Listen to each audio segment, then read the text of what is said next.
200 বছরের ব্রিটিশ উপনিবেশিক শাসন থেকে নতুন আরেক যুগে এসেছিলাম, কিন্তু অধিকার পাইনি। 23 বছরের পাকিস্তান আমলে ছিলাম, অধিকার পাইনি। 54 বছরের স্বাধীন বাংলাদেশে ছিলাম, অধিকার পাইনি। আজ থেকে 1 বছর আগে এই মঞ্চে ফ্যাসিবাদী ব্যবস্থার বিলোপ এবং নতুন রাজনৈতিক বন্দোবস্তের স্বপ্নে পতন ঘটানোর ঘোষণা দেওয়া হয়েছিল। 1 বছর হয়েছে, কাঙ্ক্ষিত অধিকার পাইনি। আমরা আর হতাশার কথা বলতে চাই না। আগামীর বাংলাদেশে আমরা যে অধিকারগুলো পেতে চাই, যেভাবে বাংলাদেশকে দেখতে চাই, আমরা সেগুলোই মঞ্চ থেকে বলতে এসেছি।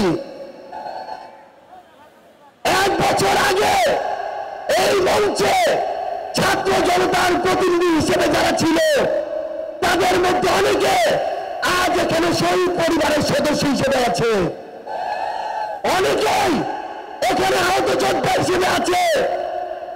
আমরা এই মঞ্চে আজ আমার শহীদ ভাইদের তার বিচার চাইতে এসেছি। আহত যোদ্ধাদের রক্ত ঝরার বিচার চাইতে এসেছি। যে আওয়ামী লীগ, যুবলীগ, ছাত্রলীগের সন্ত্রাসীরা আমার সহযোদ্ধাদের রক্ত ঝরিয়েছে, সেই সন্ত্রাসীদের বিচার চাইতে এসেছি।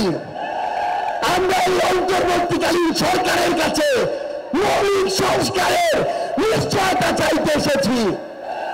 আমরা আমাদের অসহায় শহীদ পরিবারগুলো, একমাত্র অবলম্বন হারানো শহীদ পরিবারদের পুনর্বাসন চাইতে এসেছি। আমরা আমাদের আহত যোদ্ধাদের তাদের প্রয়োজনীয় চিকিৎসা নিশ্চিত করার অধিকার চাইতে এসেছি। আমরা আজকে এই মঞ্চে স্পষ্ট করে বলতে চাই, এই 72-এ যে সংবিধান একটা দলের সংবিধান ছিল, যে সংবিধানের ড্রাফট আরেকটা দেশ থেকে পাশ হয়ে এসেছে, সেই মুজিববাদী সংবিধান এই বাংলাদেশে আর আমরা থাকতে দিতে পারি না। আমরা আজকের এই মঞ্চে মুজিববাদী সংবিধান ভেঙে চুরে শেষ করে দিয়ে নতুন সংবিধান চাইতে এসেছি। সংগ্রামী সহযোদ্ধারা, আমাদের যে লড়াই, এই লড়াই শুধু 24-এর জন্য লড়াই না।